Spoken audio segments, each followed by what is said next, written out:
الحمد لله رب العالمين والصلاة والسلام على أشرف الأنبياء والمرسلين وعلى آله وأصحابه أجمعين أما بعد أعوذ بالله السميع العليم من الشيطان الرجيم بسم الله الرحمن الرحيم لقد رضي الله عن المؤمنين إذ يبايعونك تحت الشجرة صدق الله العظيم وصدق رسوله النبي الكريم إن الله وملائكته يصلون على النبي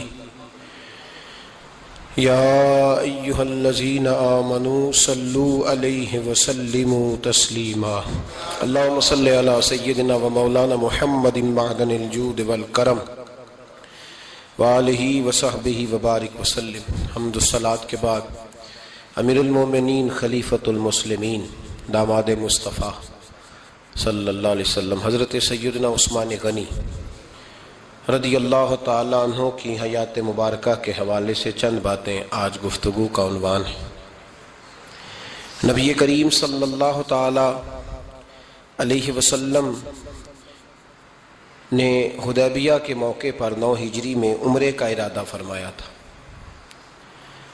اور حضور صلی اللہ تعالی علیہ وسلم اپنے کئی سو صحابہ کے ساتھ احرام باندھ کر مقام حدیبیہ پر پہنچ گئے۔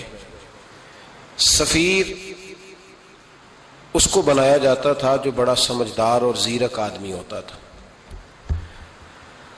نبی پاک صلی اللہ علیہ وسلم نے اس موقع پر جس کو اپنا سفیر بنا کے بھیجا وہ حضرت سیدنا عثمان غنی رضی اللہ تعالیٰ عنہ۔ حضور نے انہیں سفیر بنا کر کے مکہ مکرمہ میں بھیج دیا، اور 2 ٹارگٹ دیے اپنے سفیر کو، 2 باتیں فرمائیں۔ فرمائے ایک تو جا کے مکے والوں کو بتاؤ کہ ہم جنگ کرنے نہیں آئے، اللہ کے گھر کا دیدار کرنے آئے، اور بڑے پرامن طریقے سے ہم طواف کریں گے، سعی کریں گے، عمرہ کریں گے، لوٹ جائیں گے۔ یہ ہمارا واحد ایجنڈا ہے، اس کے علاوہ کوئی پروگرام نہیں ہے۔ اور دوسرا انہیں یہ بتاؤ ان لوگوں کو جو ایک زمانے سے مکہ مکرمہ میں کفار مکہ کے ظلم سہ رہے ہیں، ہمارے وہ غلام جو یہاں بڑی تکلیف میں ہیں، ان کو یہ خبر دے دو، عثمان انہیں میرا پیغام دے دینا کہ اب تمہاری مشکلات کے دن تھوڑے رہ گئے، اب بڑی جلدی اللہ تبارک و تعالی دین اسلام کو فتح عطا فرما دے گا۔ حضرت عثمان غنی تشریف لے گئے۔ جب حضرت عثمان غنی وہاں پہنچے تو کفار نے آپ کو روک لیا۔ انہوں نے کہا کہ آپ رکیے، دیر ہو گئی۔ ادھر ابو سفیان نے حضرت عثمان غنی رضی اللہ تعالیٰ عنہ کو یہ کہا کہ ہم نبی پاک صلی اللہ علیہ وسلم کو اور ان کے صحابہ کو عمرہ نہیں کرنے دیں گے، آپ اگر چاہیں تو وہ سامنے بیت اللہ شریف ہے، طواف کریں، آب زمزم پئیں، حجر اسود پہ جائیں، مقام ابراہیم پہ جائیں، صفا مروہ کریں، آپ چاہیں تو کر لیں۔ تو حضرت عثمان غنی رضی اللہ تعالیٰ عنہ فرمانے لگے میں تڑپ رہا ہوں کعبے کے طواف کے لیے، لیکن میں بیت اللہ کا طواف اسی وقت کروں گا جب آگے آگے مجھے میرے مصطفیٰ کریم نظر آئیں گے صلی اللہ تعالی علیہ وسلم۔ لوگ آج پوچھتے ہیں کہ بغیر مدینہ شریف جائے حج مکمل نہیں ہوتا۔ میں نے کہا مدینہ شریف کے بغیر حج ہو جاتا ہے، پر مدینے والے کے بغیر نہیں ہوتا، اس لیے کہ حضور نے فرمایا صحیح مسلم میں خذوا عنی مناسککم، حج کے طریقے مجھ سے سیکھو۔ اللہ نے تو کہہ دیا حج کرو، تفصیل تو بتائی نہیں، تو اب آپ کو حضور سے سیکھنا پڑے گا۔ مدینے کے بغیر تو شاید حج ہو جائے، پر مدینے والے کے بغیر حج نہیں ہوتا۔ حضرت عثمان غنی رضی اللہ تعالیٰ عنہ کہنے لگے میں طواف ضرور کروں گا، پر اس وقت کروں گا جب مجھے حضور آگے آگے نظر آئیں گے۔ ادھر ایک شخص نے حضور کی بارگاہ میں بھی کہا، اپنوں کا نہ پتہ ہوتا ہے، دل بدستاور کے حج اکبر است۔ جو دل ہوتے ہیں نا، دل کو دل سے راہ ہوتی ہے۔ یہ کئی دفعہ جسم علیحدہ علیحدہ ہوتے ہیں پر یہ اکٹھے دھڑک رہے ہوتے ہیں۔ تو دل کو راہ ہوتی ہے. عرض کی یا رسول اللہ صلی اللہ علیہ وسلم عثمان غنی تو طواف کر رہے ہوں گے, صفا مروہ میں ہوں گے, بڑی موج ہوگی, آب زمزم کھول کے پی رہے ہوں گے. حضور نے سامنے والے کا چہرہ غور سے دیکھا, فرمایا عثمان کو تم زیادہ جانتے ہو کہ میں زیادہ جانتا ہوں؟ یا رسول اللہ آپ ہی زیادہ جانتے ہیں. فرمایا پھر فکر نہ کرو, عثمان میرے بغیر طواف نہیں کرے گا. بات ختم ہو گئی, میرے بغیر عثمان طواف نہیں کرے گا, ختم ہو. اب کسی نے افواہ پھیلا دی کہ حضرت عثمان غنی کو شہید کر دیا گیا. نبی پاک علیہ السلام تک بھی خبر آئی. حضور جانتے تھے ہمارا دل نہیں کرتا کوئی انتشاری بات کرنے کو, لیکن جب لوگ کرتے ہیں تو پھر دل کو تکلیف ہوتی ہے. اب یہاں سب نے لکھا ہے کہ نبی پاک صلی اللہ علیہ وسلم کو خبر ملی, حضور پریشان ہوئے, صحابہ کو مشورے کے لیے بھی بلایا, بیعت رضوان بھی ہوئی. اگر علم غیب ہوتا یہ سارا کچھ نہ ہوتا. اور میں نے کہا خدا کے بندے, اگر حضور اپنا علم غیب اس وقت ظاہر کرتے تو حضرت عثمان کے لیے قرآن کی آیتیں نہ نازل ہوتی, اس بیعت کے تذکرے نہ ہوتے. ہر بات پہ لوگ معاذ اللہ تعالی. اب دیکھیے نا یہاں یہ جملہ چھوڑنے کی کیا ضرورت ہے؟ تم قوم کو کیا دے رہے ہو, لوگوں کو کیا بتا رہے ہو کہ نبی پاک علیہ السلام اندھیرے میں بیٹھ کے فیصلے کر رہے تھے؟ کیا بتا رہے؟ آج انٹیلیجنس کی رپورٹس بتا دیتی ہیں کہ وہ فلاں کس طرح کا ماحول ہے اور آپ نے کس طرح کرنا ہے, تو تمہیں اپنی خفیہ ایجنسیوں کے مطابق تم فیصلہ کرو تو کہتے ہو ہم بھئی اندھیرے میں فیصلہ نہیں کر رہے, ہمیں رپورٹ ہے تو فیصلہ کر رہے ہیں. اور نبی پاک علیہ السلام کے بارے میں تم لوگوں کو یہ بتا رہے ہو کہ حضور اندھیرے میں فیصلہ کر دیتے تھے, پتہ ہی نہیں تھا. کس طرح کی بات کرتے ہو؟ میرے محبوب پاک علیہ الصلوۃ والسلام فرماتے ہیں کہ اللہ تبارک و تعالیٰ نے مجھے اس طرح کا علم عطا فرمایا ہے کہ جو تمہارے ذہن میں ہو مجھ سے پوچھو, میں فوراً تمہیں جواب دوں گا. لیکن لوگ اڑ گئے ہیں, کیا کیا جائے؟ اور عجیب فلسفہ ہے, یہاں بھی گرہ لگا دی, پتہ ہوتا تو یہ سارا. اور میں نے کہا خدا کے بندے اگر یہ سارا کچھ نہ ہوتا تو پھر یہ آیتیں کیسے نازل ہوتی؟ پھر صبح قیامت تک حضرت عثمان غنی کی عظمتوں کا کیسے پتہ چلتا؟ جب خبر ملی نا کہ حضرت عثمان غنی کو شہید کر دیا گیا تو حضور نے صحابہ کو بلایا, فرمایا آؤ میری بیعت کرو. حالانکہ بیعت پہلے ہو چکی,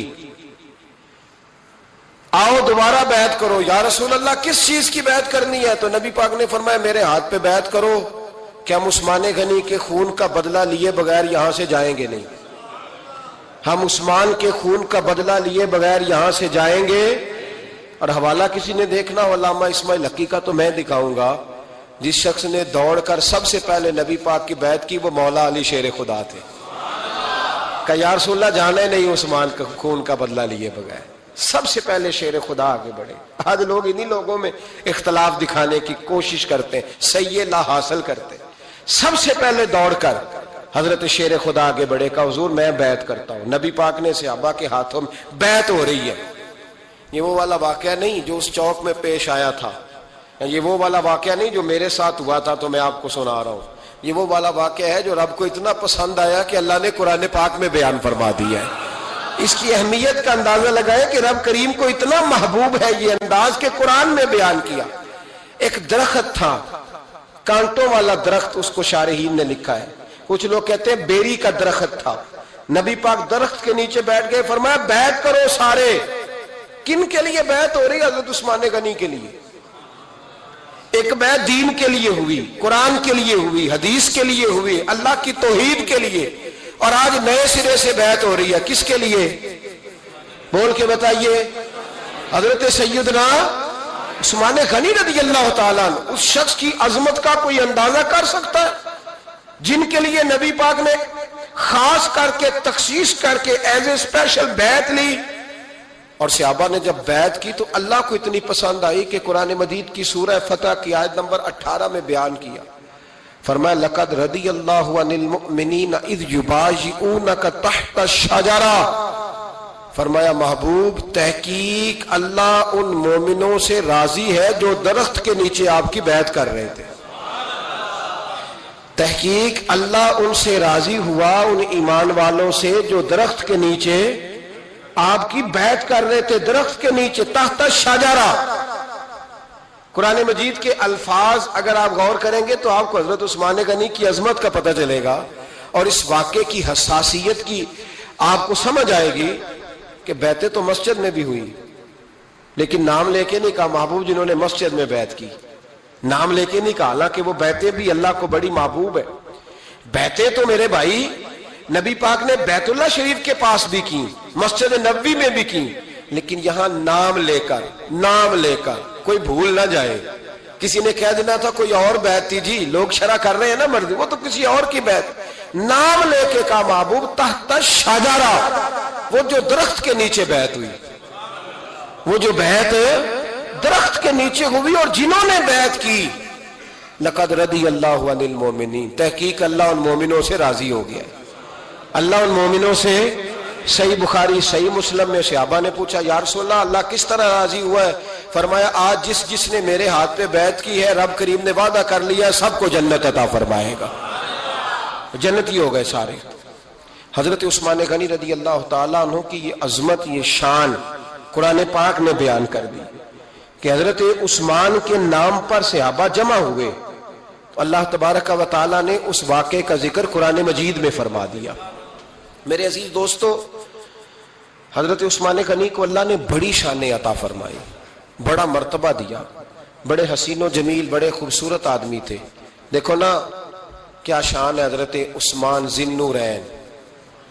یہ ذو النورین کا کیا معنی ہے؟ دو نور کون ہے؟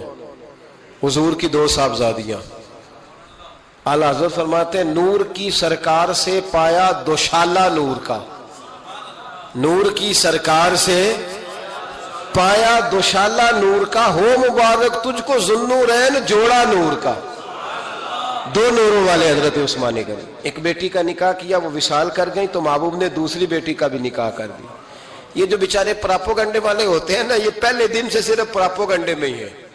یہ نہ محب بن سکے نہ محبوب بن سکے. ان کا نہ کوئی اپنا ہوا نہ انہیں کسی نے اپنایا. یہ پراپوگنڈے والے ہی ہیں، ساری زندگی چیم گوئیاں، کانوں میں باتیں. اپنا اپنا مزاج ہے نا جی، جس کے حصے میں جو ڈیوٹی آئی. کچھ لوگ وہاں بھی منافقین چیم گوئیاں کرنے لگے، دوسری بیٹی بھی دے دی، دوسری بیٹی بھی دے دی، دوسری بیٹی بھی دے دی. محبوب کے کانوں تک آواز گئی، فرمایا زیادہ باتیں نہ کرو، میری 40 بھی ہوتی. وہ ختم ہو گئی بات، تم 2-3 کی بات کرتے ہو. حدیث مبارکہ کے لفظ ہے، نبی پاک نے فرمایا میری 40 بھی ہوتی، ایک کے بعد دوسری انتقال کرتی رہتی، میں ساری عثمان کو دے دیتا. حد ہو گئی بھئی، اتنا بڑا مرتبہ. چیم گوئیاں نہ کرو، دوسری بھی دے دی، میری 40 بھی ہوتی. اس حدیث کا ترجمہ یہ ہے کہ محبوب فرماتے ہیں کہ مجھے عثمان پر اعتبار ہی بڑا ہے، مجھے عثمان پیارا ہی بڑا ہے، عثمان غنی کی عظمت ہی بڑی ہے. فرمایا میری 40 بھی ہوتی تو میں ساری یکے بعد دیگر حضرت اسامہ بن زید رضی اللہ تعالیٰ عنہ فرماتے ہیں نبی پاک نے اپنی صاحبزادی حضرت رقیہ رضی اللہ تعالیٰ عنہ کا نکاح حضرت عثمان غنی کے ساتھ کیا تو دونوں میاں بیوی پیارے بڑے تھے، حسین و جمیل بڑے. حضرت عثمان بڑے نفیس آدمی تھے، بڑی نفاست تھی. کپڑا سادہ پہنتے تھے لیکن لوگ کہتے ہیں کبھی ہم نے ان کے کپڑوں پہ دھبا نہیں دیکھا، چہرے پر اتنا سا گرد کا نشان نہیں دیکھا. ہمارے ملک میں سب سے زیادہ خرچہ میک اپ کا آتا ہے، پتہ ہے آپ کو جی؟ اب اگلی جو بات کرنی ہے اس پہ اپنے آپ کو وقت کتنا دیتے ہو، سجنے میں، سورنے میں، تیار ہونے میں کتنا وقت لگاتے ہو. فرمانے لگے حضرت عثمان غنی اتنا تو ٹائم ہی نہیں ہے کہ اپنے آپ کو دیا جائے. تو قبر اتنے پیارے کیسے لگتے ہو؟ فرمانے لگے اپنی وجہ سے نہیں لگتا، حضور کی وجہ سے پیارا لگتا. کب وہ کس طرح؟ فرمانے لگے نبی پاک صلی اللہ علیہ وسلم نے ہمیں وضو دیا ہے. فرمایا ایک دفعہ وضو کر کے آئینے کے سامنے کھڑا ہوتا ہوں یوں لگتا ہے اللہ نے میرے چہرے کو پہلے سے زیادہ نور عطا کر دیا ہے. دیکھیں نا باقی جسم چھپا ہوا ہے اور جو ظاہر ہے اس پر وضو کا حکم ہے.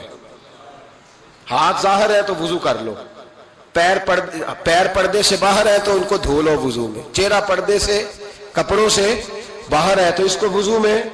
تو عثمان غنی فرماتے 5 وضو تو میں تازہ کرتا ہوں، پچھلا ہو بھی تو نئی نماز تازے وضو سے پڑھتا ہوں. اور فرماتے اگر میرا قرآن مجید کھولنے کا ارادہ بن جائے تو پھر وضو 6 بھی ہو جاتے اور تہجد کے وقت اٹھوں تو 7 بھی ہو جاتے ہیں. فرماتے علیحدہ سے درود پاک پڑھنے بیٹھوں تو پھر 10-11 وضو بھی ہو جاتے ہیں. میں وضو کرتا رہتا ہوں تو اللہ تازگی عطا کر دیتا ہے.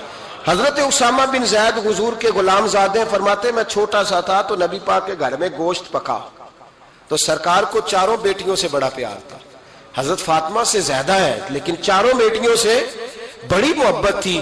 حضرت رقیہ اور جناب عثمان غنی کے گھر میں اسامہ بن زید کہتے ہیں حضور نے مجھے سالن دینے بھیجا, میں چھوٹا سا تھا اور ابھی پردے کی آیتیں بھی نہیں آئی تھی, حکم بھی نہیں آیا تھا. کہتے ہیں میں سالن دینے گیا, واپس آیا تو میں نے ان دونوں کو بیٹھے دیکھا تو میں نے اتنے حسین میاں بیوی کبھی دیکھے نہیں تھے, اور میری طبیعت کھل اٹھی. فرماتے ہیں جب واپس آیا نا, سرکار نے میرا چہرہ دیکھا, میں نے تو بات کرنی نہیں تھی, حضور نے چھیڑ دی. فرمایا میری بیٹی اور داماد کو دیکھ کے آئے ہو؟ یا رسول اللہ دیکھ آیا ہوں. فرمایا ایسا حسین جوڑا دنیا میں کبھی دیکھا ہے؟ کہا یا رسول اللہ اللہ کی عزت کی قسم کبھی دیکھا ہی نہیں. یہ ظاہری حسن اللہ نے حضرت سیدنا عثمان غنی رضی اللہ تعالیٰ عنہ کو عطا. ایک بات میری یاد رکھنا, حسن ظاہر کا نہیں ہوتا, حسن ظاہر کا نہیں ہوتا, ظاہر کا میک اپ ہوتا ہے. حسن ہمیشہ باطن کا ہوتا ہے. جن لوگوں کے اندر معصومیت ہوتی ہے ان کے چہروں پہ بھی آئی جاتی ہے. کوئی نہیں سمجھ آئی شاید آپ کو. اندر اگر بندہ کڑوا ہونا, کسیلا ہو, چہرہ نہیں روشن ہوتا. اس کی دلیل حدیث میں موجود ہے. نبی پاک صلی اللہ علیہ وسلم سے صحابہ نے کہا یا رسول اللہ اللہ کا ولی کون ہوتا ہے؟ فرمایا جس کا چہرہ دیکھنے سے اللہ یاد آئے. تو ولایت کا تعلق دل سے ہے, چہرے سے نہیں. ولایت کا تعلق بولیے دل سے ہے, چہرے سے ولایت کا تعلق نہیں ہے. لیکن حضور نے دلیل کیا دی؟ چہرہ دیکھو تو اللہ یاد آئے. گویا محبوب نے فرمایا کہ دل اگر ولی کا ہو تو پھر اللہ تعالیٰ دل کی برکت سے چہرہ بھی نورانی عطا فرما دیتا ہے.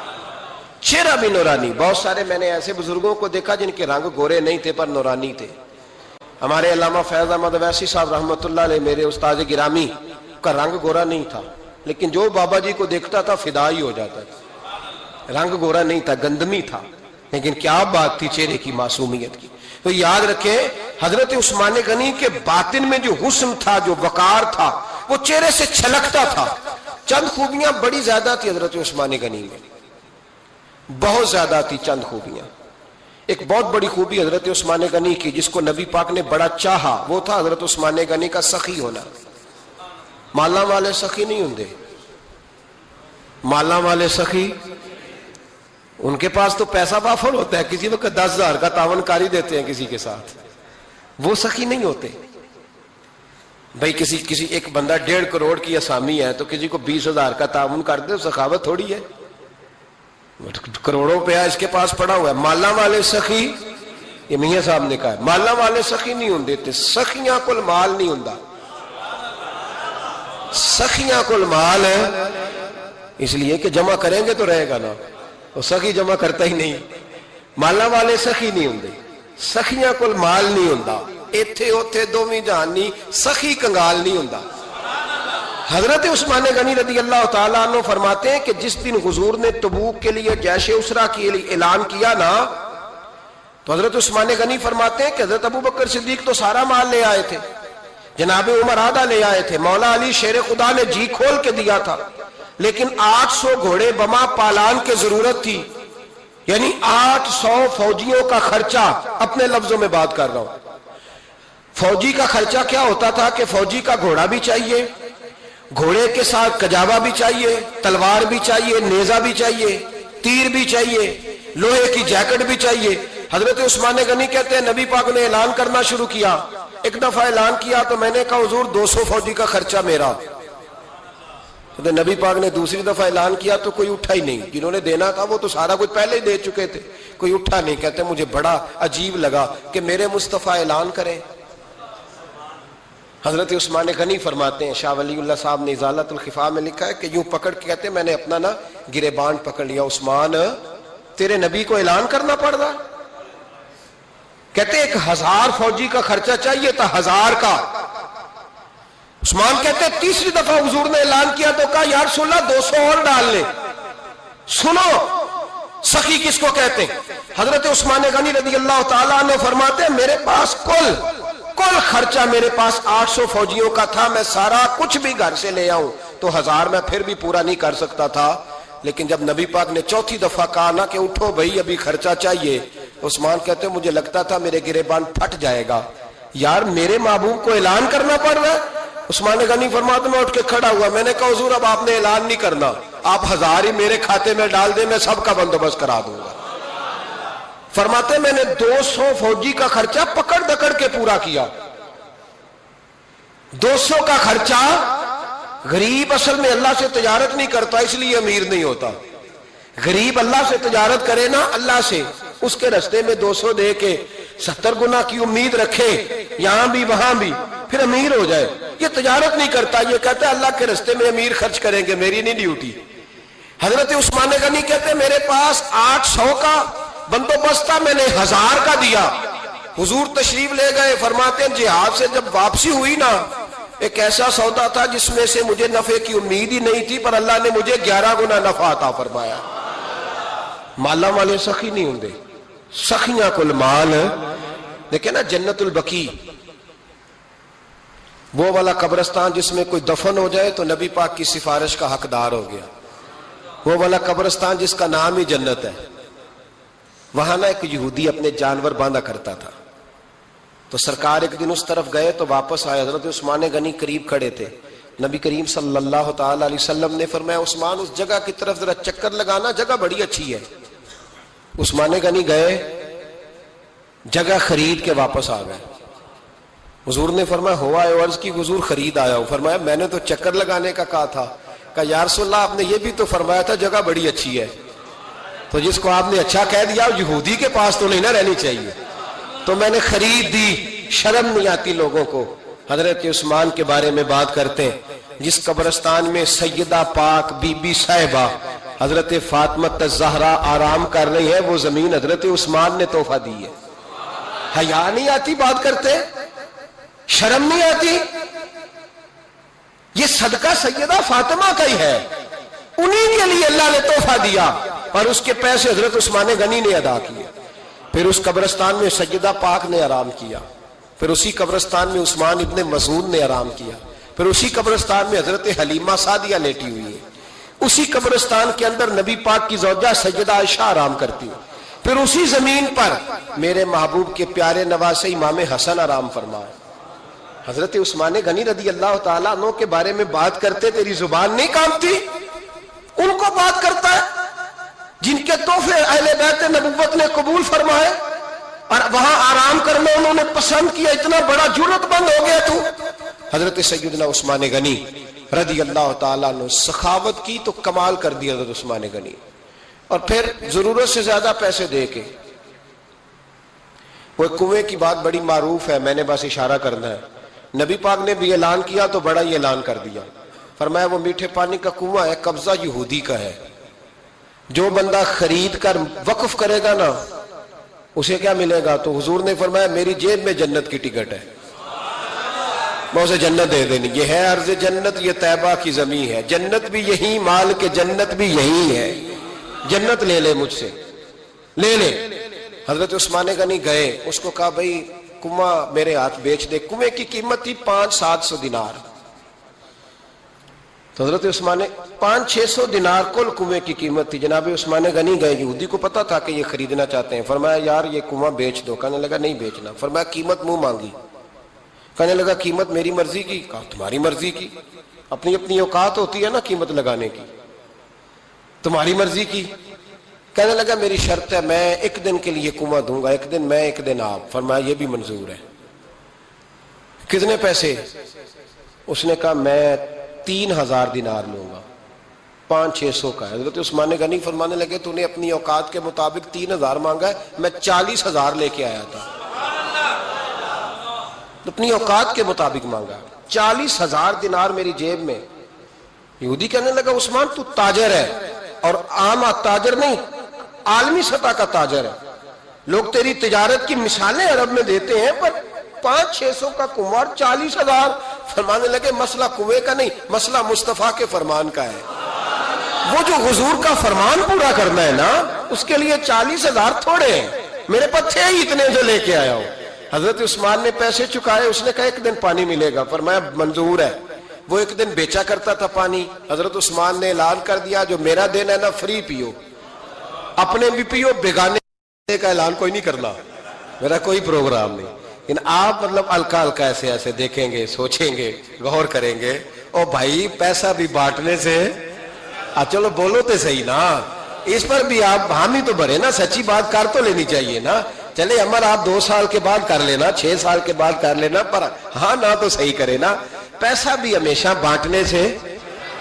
ملا رومی رحمت اللہ علیہ فرماتے ہیں کنویں سے سادہ پانی نکل جائے تو تازہ آ جاتا ہے، اور اگر پانی کنویں کے اندر رہے سارا ختم نہ ہو تو باسی ہو جاتا ہے۔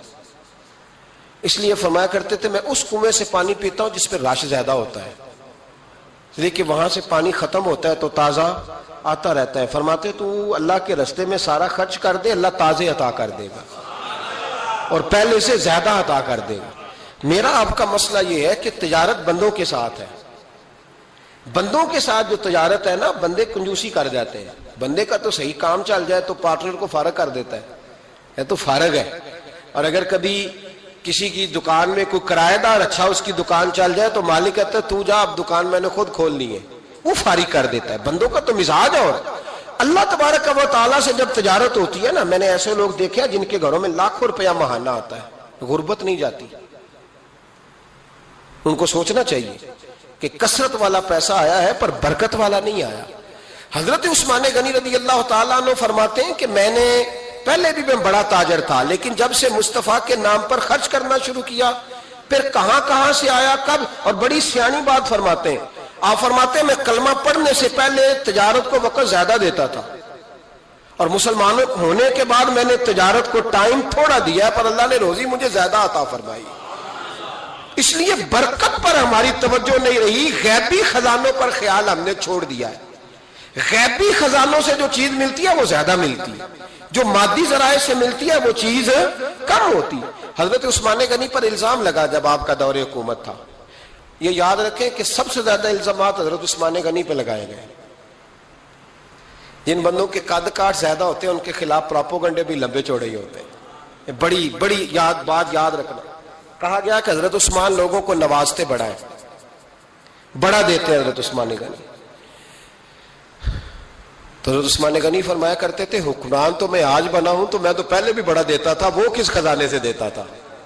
آپ جواب دیا کرتے۔ دیکھیں ذرا، لاکھوں لوگ حج کرنے آتے تھے، پر حضرت عثمان غنی حج کرنے جاتے تو اعلان کر دیتے کہ کوئی حاجی حج کے موقع پر آ کے کھانا نہ پکائے، سب کو کھانا عثمان غنی اپنی جیب سے دیا کریں گے۔ مینا میں لنگر کھانا ہوتا تھا حضرت عثمان غنی کا، مینا میں فرماتے تھے کھاؤ حاجیو جتنا کھا سکتے ہو، اور پھر حضرت عثمان غنی کا اعلان تھا، خدام کو کہتے تھے میں آخر میں کھاؤں گا، پہلے میرے سارے آنے والے حاجیوں کو کھلایا جائے۔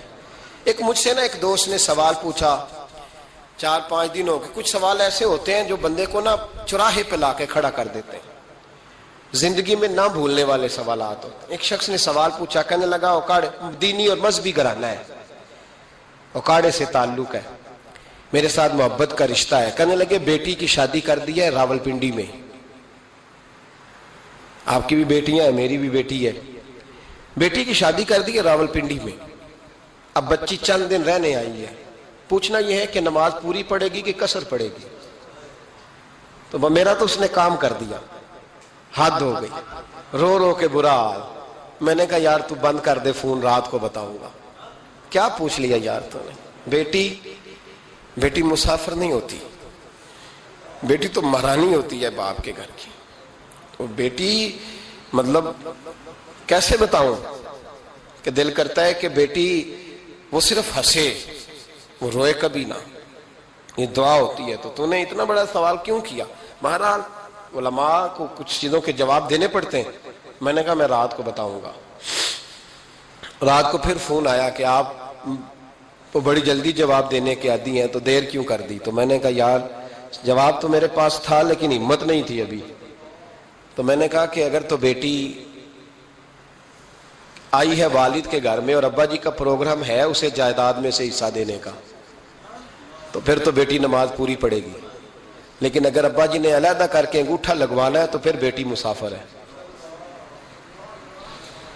اگر ابا جی نے اس کو علیحدہ کر کے انگوٹھا لگوانا ہے نا کہ دے دے بھائیوں کو، خیر ہے تیری شادی پہ خرچہ کر دیا ہے، اگر ابا جی کے دل میں نے کہا یہ ابے سے فتویٰ پوچھ لو، اگر ابا جی کے دل میں چور ہے نا کہ بیٹی کو دینا کچھ نہیں، تو پھر بیٹی نے نماز قصر پڑھنی ہے، اس لیے کہ پھر وہ وہاں حصے دار۔ اس کی دلیل حضرت عثمان غنی رضی اللہ تعالیٰ عنہ حج کے لیے تشریف لے گئے تو لوگوں نے حضرت عثمان غنی سے کہا کہ نبی پاک بھی قصر نماز پڑھتے تھے، حضرت عمر بھی حج کے موقع پر قصر پڑھتے، حضرت ابو بکر بھی، آپ کیوں پوری پڑھتے؟ فرمایا ان کا مکے میں گھر کوئی نہیں تھا، میرے تو پورے کے پورے باغ ہیں، تو میں یہاں مسافر نہیں ہوں، میں یہاں مقیم ہوں، تو اگر تو بیٹی کا حصہ بھی ہے ابا جی کے گھر میں تو پھر وہ نماز پوری پڑے گی۔ لیکن اگر ابا جی نے اللہ تعالیٰ خیر فرمائے بیٹوں کے حق میں فیصلہ سنا دیا ہے اور انہوں نے بیٹی سے کہہ دیا ہے کہ چھوڑ، جو بیٹیاں حصہ لیتی ہیں ان کے بھائی نہیں ملتے تو نہ ملے بھائی، کوئی عرض نہیں، ضروری ہے ظالم بھائیوں سے رابطہ رکھنا جو کھا جائے بہنوں کا حصہ۔ والد ظالم ہے، ظالم ہے باپ، بیٹے کو حصہ دیتا ہے بیٹی کو نہیں دیتا۔ اور یہ 1.5 مربے والے جاگیردار کی بات نہیں کر رہا، جس کا 4 مرلے کا مکان ہے اس کی بیٹی کا بھی حصہ بنتا ہے۔ کیوں کھاتے ہو بیٹیوں کا حصہ؟ ڈر نہیں آتا اللہ تعالیٰ سے؟ کیوں کھاتے ہیں لوگ بیٹیوں کا حصہ؟ جب اللہ رسول نے رکھا ہے تو کیوں کھا جاتے؟ اور پھر کہتے ہیں جناب بڑا پیار ہے بیٹی سے، رونے دھونے کے لیے پیار ہے۔ تو یاد رکھیں حضرت عثمان غنی رضی اللہ تعالیٰ عنہ کا لنگر چلتا تھا۔ تو میرے بھائی ایک اور بہت بڑی خوبی حضرت عثمان غنی کی تیسری وہ یہ تھی کہ آپ میں اللہ نے بہت زیادہ حیا رکھی تھی۔ آج نا اگر آپ ناراض نہ ہو تو ہماری حکومتوں میں جو بدتمیز زیادہ ہوتا ہے اس کا عہدہ زیادہ ہوتا ہے، اس کو اچھا عہدہ ملتا ہے جو بدتمیزی زیادہ کرتا ہے۔ اور ہمارے ہاں نوجوان سمجھتے ہیں کہ کھل کے پھرنا، کھل کے کھانا، مرضی کا لباس پہننا۔ ہمارے ایک بزرگ فرمایا کرتے تھے جب سے پیسے لوگوں کے پاس زیادہ آئے ہیں لباس چھوٹے ہو گئے، پیسہ زیادہ آ گیا کپڑے جسموں پہ سکڑ گئے۔ لوگ سمجھتے ہیں کہ بس جو دل میں آئے کہہ دینے کا نام جمہوریت ہے، آزادی رائے ہے۔ حضرت عثمان غنی رضی اللہ تعالیٰ عنہ شرم و حیا کے پیکر تھے، بڑا پیسہ تھا، بڑا کچھ تھا، لوگ ڈرتے تھے، سردار بھی تھے، جو چاہتے کر سکتے، روب طاری ہوتا۔ لیکن عثمان غنی کو جب بھی کوئی دیکھتا تھا کسی کونے میں بیٹھے نظر آتے تھے، چھپے ہوئے، پیچھے، شرم و حیا، نفاست پسندی، بڑھ بڑھ کے آگے ہونا، ہر ویڈیو میں شامل ہونے کی کوشش کرنے کا نام پیار نہیں ہے۔ نفاست پسند جو لوگ ہوتے ہیں وہ اکثر چھپے ہوئے ہوتے ہیں، ان کا پتہ ہی نہیں ہوتا لوگوں کو کہ پیچھے دراصل ہے کون۔ دیکھیے نا بڑی معروف حدیث ہے صحیح مسلم میں، نبی پاک صلی اللہ علیہ وسلم آرام فرما رہے تھے، حضور نے تامت مبارک باندھی ہوئی تھی، لیٹے ہوئے تھے سرکار۔ تو جب آدمی لیٹتے تھے نا، ہمارے بزرگ بھی جب لیٹتے ہیں تو تامت کو سمیٹا کرتے تھے تو گھٹنوں تک آ جاتی تھی، دیکھا نا آپ نے، گھٹنوں تک تامت آ جاتی جب لیٹتے۔ تو سرکار بھی لیٹے تھے، پردے کی ابھی آیتیں نہیں آئی تھی، دروازے پہ دستک ہوئی، حضرت عائشہ صدیقہ عرض کرنے لگے یا رسول اللہ میرے ابا جان جناب ابو بکر صدیق آئے۔ حضور نے فرمایا بلا لو۔ حضرت عائشہ کہتی ہیں وہ آ کے بیٹھ گئے، حضور لیٹے رہے، پھر دستک ہوئی، اب کون ہے؟ کہا سیدنا فاروق اعظم۔ کہا عائشہ آپ ساتھ والے حجرے میں چلی جاؤ۔ اماں جی وہاں چلی گئی۔ تھوڑی دیر کے بعد حضرت عمر آئے، حضور لیٹے رہے، جناب عائشہ کہتی ہیں پھر دستک ہوئی، اب کون ہے؟ فرمایا عثمان غنی۔ نبی کریم نے فرمایا اسے کہو ذرا ٹھہر جائے۔ حضرت عثمان ٹھہرے تو حضور اٹھ کے بیٹھے، تہمت مبارک کو ٹھیک کیا، پھر اپنے کرتے مبارک کو سیدھا کیا، پھر دستار کو سیدھا کیا، فرمایا اب بلاؤ عثمان غنی کو۔ حالانکہ جاہو جلال حضرت عمر کا زیادہ ہے، حالانکہ وقار مقام حضرت صدیق اکبر کا زیادہ ہے، اب بلاؤ عثمان غنی کو۔ حضرت عثمان غنی رضی اللہ تعالیٰ عنہ آئے، بیٹھے، بات چیت ہوئی، تینوں چلے گئے۔ حضرت عائشہ صدیقہ کہتی ہے میرے ذہن میں سوال رہ گیا، میں نے عرض کی یا رسول اللہ صلی اللہ تعالیٰ علیہ وسلم وہ دو لوگ آئے، آپ بیٹھے رہے، عثمان آئے تو آپ نے اہتمام کیا، کیا لفظ ہے، اور لفظوں میں تاثیر ہے، اور جملے دو کہے نبی پاک نے لیکن کتنا بڑا ان کا مرتبہ بیان کیا۔ فرمایا عائشہ میں اس شخص سے حیا نہ کروں جس سے اللہ کے فرشتے بھی حیا کرتے ہیں، میں اس سے حیا نہ کروں جس سے اللہ کے فرشتے بھی حیا کرتے ہیں۔ حضرت عثمان غنی فرمایا کرتے تھے میں نے جب سے حضور کا چہرہ دیکھا ہے دوبارہ پلٹ کے اپنی شرمگاہ بھی کبھی نہیں دیکھی، گویا میں نے اپنی آنکھوں کا وضو نہیں توڑا جب سے حضور کا۔ فرماتے جب سے یہ ہاتھ نبی پاک کو بیعت کے لیے دیا ہے پھر گندگی میں نہیں جانے دیا میں نے سیدھا ہاتھ۔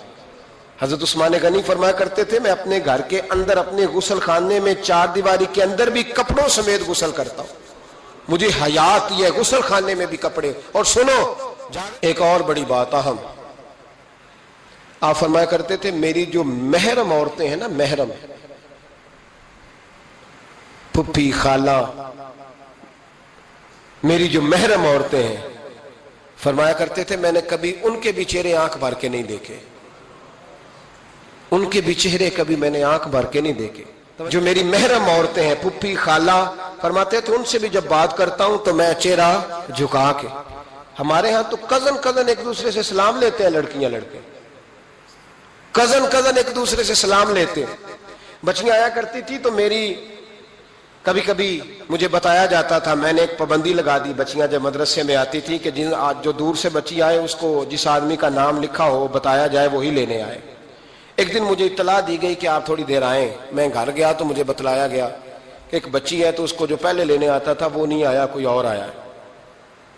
میں نے اس کے بھائی کو فون کیا کہ آپ لینے نہیں آئے. کہنے لگے یہ کزن ہے ہمارا، اس کے ساتھ بھیج دیں، آپ ہمارا ہی کزن ہے، خالہ زاد ہے. میں نے کہا یار آپ کہاں ہو؟ کہنے لگے مجھے 20-25 منٹ لگ جائیں گے. تو میں نے کہا ابھی کلاسیں بھی جاری ہیں تو آپ ہی آ جانا خود ہی. کہنے لگا سب آپ بھیج دیں، مجھے اعتبار ہے اس پہ. میں نے اس کو ایک بات کہی جو آپ کو بھی کہتا ہوں، میں نے کہا یار تمہیں اعتبار ہے تو اللہ رسول کو اعتبار کیوں نہیں؟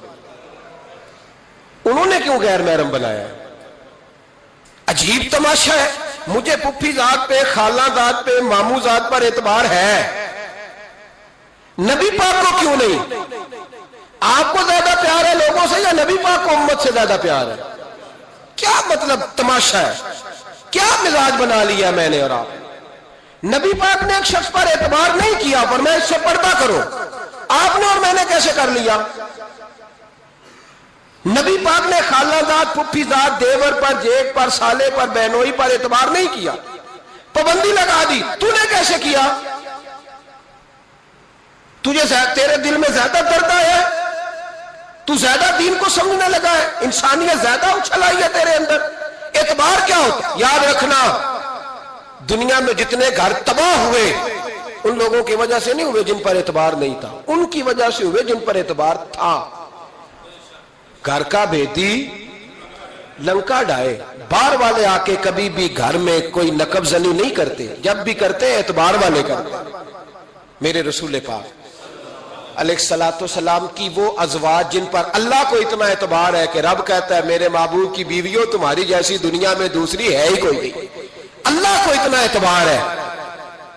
لیکن ایک نابینا صحابی آئے تو حضور کی 2 ازواج بیٹھی تھی تو نبی پاک نے فرمایا پردہ کرو. یا رسول اللہ وہ تو نابینا ہے. فرمایا تمہیں تو نظر آ رہا ہے نا، تمہاری آنکھیں تو کھلی ہوئی ہیں. حضور کو اعتبار نہیں تھا. بس کر دیں. سب سے بڑا ظالم وہ ہے جو کہتا ہے مجھے بیٹی پہ اعتبار ہے. وہ ظالم ہے، وہ اپنی بیٹی کے ساتھ ظلم کر رہا ہے. جو کہتا ہے مجھے اعتبار ہے، کالج جا رہی ہے، یونیورسٹی جا رہی ہے، اکیلے آ جا رہی ہے، مجھے اعتبار ہے. یہ ظلم کر رہا ہے بچی کے ساتھ. وہ تو بچی ہے، اس کا تو ذہن کمزور ہے. ہو سکتا ہے صاف دل ہو، لیکن سامنے جو شیطان چوکوں میں گلیوں میں دائیں بائیں گھوم رہے ہیں وہ تو صاف دل نہیں ہے نا، وہ تو معصوم طبع نہیں ہے نا. تو بعض اوقات بڑے اچھے نفیس بچے بھی شیطانوں کا شکار ہو جاتے ہیں. خدا کا خوف کریں. حضرت عثمان غنی کی زندگی، حضرت عثمان فرماتے ہیں جو محرم عورتیں تھیں ان کی طرف بھی آنکھ بھر کے نہیں دیکھا، اس لیے کہ وہ خاتون ہے، میں مرد ہوں، میری حیا مانے. آج لوگوں کو شوق ہو گیا عورتوں کی مجلس میں دوڑ دوڑ کے جانا، وہاں بیٹھنا، وہاں وقت بتانا. پیرانے عظام کہتے ہیں کہ وہ درویشنیوں کے بیچ بیٹھے ہیں جی، باپ بیٹی ہوتے ہیں جی، مریدنی اور پیر. میں نے کہا کوئی نہیں ہوتے. اس رشتے پر استدلال ہے. اعلیٰ حضرت فرماتے ہیں واجب ہے پردہ پیر اور مریدنی کا. یہ پردہ واجب ہے. اگر کوئی شخص اس طرح بے پردہ بیعت لے گا، بیچ میں بیٹھے گا، تو اس کا تو مرید ہونا ویسے ہی حرام ہے، جائز ہی نہیں ہے. جو سارا دن تویز دھاگے کے لیے بیٹھا رہے اور بیویوں سے گفتگو کرتا رہے.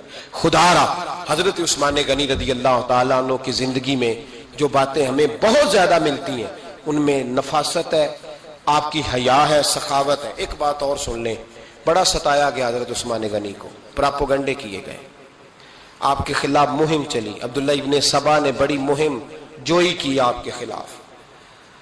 یہودیوں نے مسلمانوں کا روپ دھار کر بڑا آپ کو ستایا، تکلیفیں دی. جی آپ اپنے رشتہ داروں کو بڑا دیتے ہیں. فرمایا کرتے تھے جیب سے دیتا ہوں، مال خزانہ سے نہیں دیتا. حضرت عثمان غنی رضی اللہ تعالیٰ عنہ کو بڑا ستایا گیا. یہ واحد خلفائے راشدین میں خلیفہ ہے جن کا 40 دن پانی بند کیا گیا، کھانا نہیں آنے دیا گیا. لیکن کمال ہستی حضرت عثمان غنی کی. مولا علی جیسے شیروں نے جا کے کہا آپ اشارہ کریں، یہ جو آپ کے خلاف نکلے ہوئے ہیں تو ایک تلوار سے مار دیے جائیں گے. تو حضرت سیدنا عثمان غنی فرمانے لگے میں وہ والا مینڈا نہیں بننا چاہتا جس کی وجہ سے مدینے کی گلیاں رنگین ہو جائیں. امن کا کہا آپ خلافت چھوڑ دیں. فرمایا حضور نے کہا تھا اللہ تمہیں ایک قمیض پہنائے گا، لوگ اتارنا چاہیں گے تم نے اتارنی نہیں. صبر سے، حوصلے سے، اطمینان سے. یہ وہ واحد ہستی ہے حضرت عثمان غنی، انہوں نے شہادت قبول کر لی لیکن تلوار نہیں چلنے دی، لوگوں کو ایک دوسرے کے گلے نہیں کاٹنے دی. وہ شخصیت ہے حضرت عثمان غنی کی. لیکن بڑا ستایا گیا، بڑا پراپوگنڈا. مجھے بتائیے اس کے بارے میں اللہ قرآن کی آیتیں نازل کر دے اور جس کے بارے میں مصطفیٰ کریم ایک بار نہیں تین بار جنت کی بشارت عطا کر دے. کوئی بندہ ہمیں تاریخ بتائے، حوالے دے، کہانیاں سنائے تو ہم اس کی کہانیاں دیکھیں گے یا نبی پاک کا فرمان دیکھیں گے؟ بولیں، جا کے بولیں، جا کے. کسی کہانی پر کبھی بھی کان. بس ایک حدیث میں نے بڑی دفعہ سنائی ہے، پھر سناتا ہوں، ترمذی میں ہے. نبی پاک جنازگاہ تک گئے جنازہ پڑھنے. یا رسول اللہ فلاں آدمی انتقال کر گیا. جنازگاہ تک تشریف لے گئے جنازہ پڑھانے، لیکن جنازگاہ تک پہنچ کر محبوب نے فرمایا اس کا جنازہ نہیں پڑھانا. یا رسول اللہ کیوں؟ فرمایا اس لیے کہ یہ عثمان غنی سے بغض رکھتا تھا.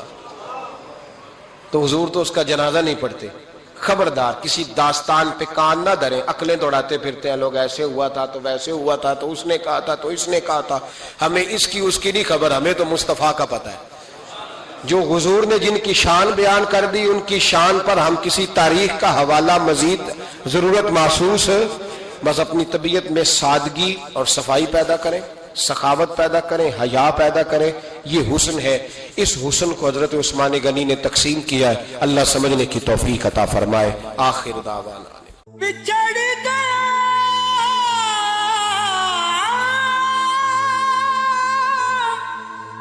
میرے دل دا جانی تے میں ککھاں وانگر رل گئی اللہ نال نازک جندڑی میری وچ کنڈیاں دے رل گئی. غم سجنا دے مار مکا